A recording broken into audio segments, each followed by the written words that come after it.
me, Cherry, and welcome back to my channel. So, for today's video, guys, is gagawa tayo ng makeup tutorial.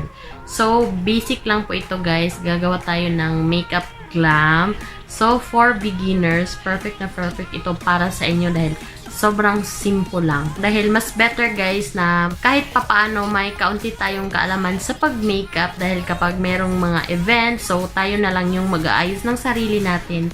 Di na natin kailangan pumunta ng parlor, di na natin kailangan gumastos pa. Mas better kasi kapag tayo lang yung gumawa ng makeup natin dahil feel natin na comfortable tayo dahil tayo yung gumawa. So, without further ado, simulan na natin! Una is maglalagay ako ng primer. So, ang ginagamit ko is from Pinkies Collections Makeup Base. So, primer na siya at saka meron na ding moisturizer. Ang ginagawa ko is maglagay lang ako ng kaunting amount and spread all over my face. Next is foundation, and as of now, hindi po ako maglalagay ng foundation. Ang gagamitin ko po ay BB cream ng Careline in the shade Fresh. Since wala akong concealer kasi hindi ko mahanap, na misplace ata, so kakapalan ko na lang yung BB cream para matakpan yung mga pimple marks ko dyan. The key is beauty blender, so i-blend ko lang siya ng maigi dahil makapal yung nilagay ko na BB cream. Blend lang ng blend hanggang ma-absorb na yung cream sa face. Next is maglalagay na po ako ng lip and cheek stain. Nilagyan ko ng kaunti ang lips ko para hindi naman siya masyadong dry. Then, maglalagay din ako sa aking cheeks, serve as liquid blush on. So, idadab ko lang, dab lang ng dab, hanggang sa ma-blend siya. Then, magkukontour na ako ng strobe stick. Gamit ko po ay sa Ever Belena. Lagyan ko din ang sa my chin para mawala ang ating double chin. Ayan. Then, dito din sa nose. Then, ibe-blend ko na siya gamit ang brush. Blend lang ng blend.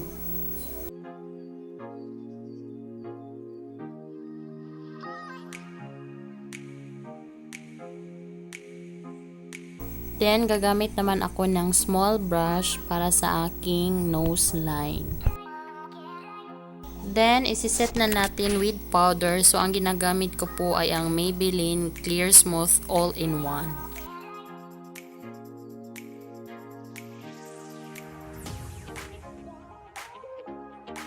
So, magkikilay na po tayo. Ang gagamitin ko po ay itong MAC. Powder siya. So, hindi po ako magdo-drawing. So, lalagyan ko lang yung mga butas-butas sa aking eyebrow. Then, ibe-brush ko lang siya para magpantay yung kulay.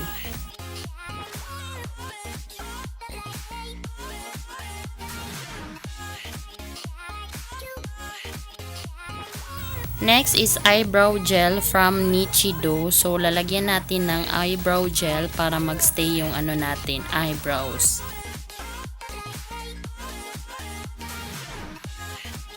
Next is eyeliner. Ang ginagamit ko po is BYS One Day Tattoo Liquid Eyeliner. So, we have another thin liquid eyeliner. This is from Kylie. So, gagamitin ko siya para sa ating wing eyeliner.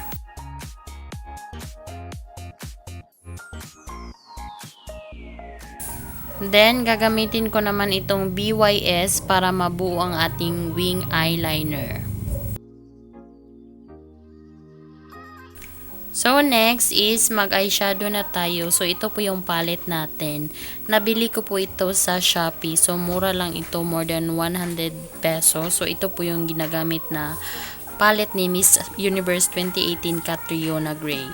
So, since this is a makeup tutorial for beginners, so alam ko na pag bago ka pa lang is hindi pa talaga tayo marunong sa paglagay ng mga transition colors sa ating eyeshadow. Kahit ako, hindi pa ako masyadong marunong.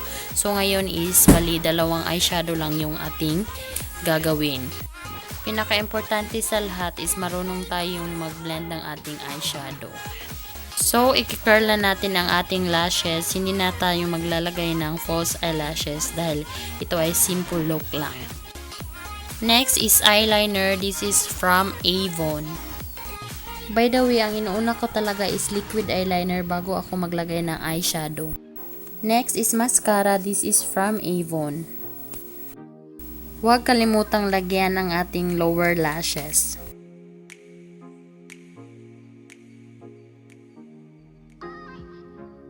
Next is magkukontour na tayo ng powder. Ito po yung palette natin. Nabili ko po ito sa Shopee. More than 100 pesos lang din.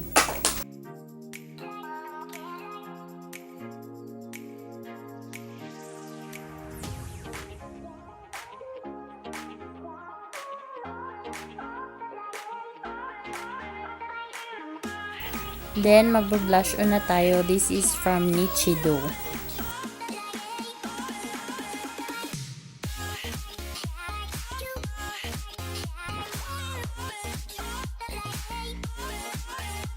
Then, magha-highlight na tayo. Ito po yung gagamitin ko, highlight tube stick. Ito din yung ginamit ko kanina. Pang contour kasi dalawa siya. Meron siyang pang highlight at saka meron din pang contour. Ang nilalagyan kong highlight is ating brow bone, dito sa chin at saka sa forehead. Then, naglalagay din ako sa ating nose.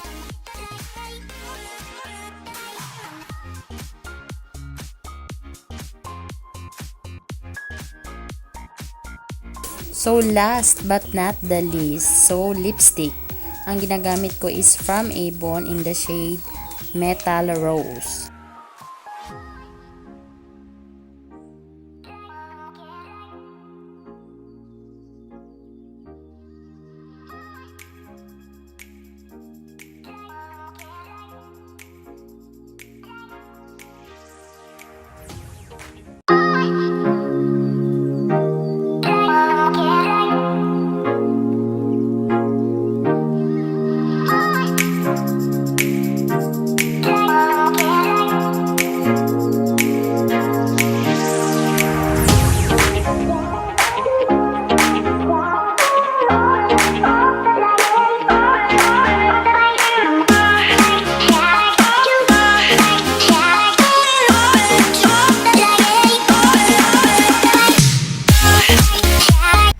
That's all for today's video, guys. Sana nag-enjoy kayo at sana meron kayong natutunan. Thank you so much for watching. Hope you like this video. At saka sa mga hindi pa nakakapag-subscribe, please mag-subscribe na po kayo at saka i-click nyo na rin yung notification bell para ma-update kayo sa mga bago nating uploads. Thank you so much for watching, guys. Bye! See you on my next video.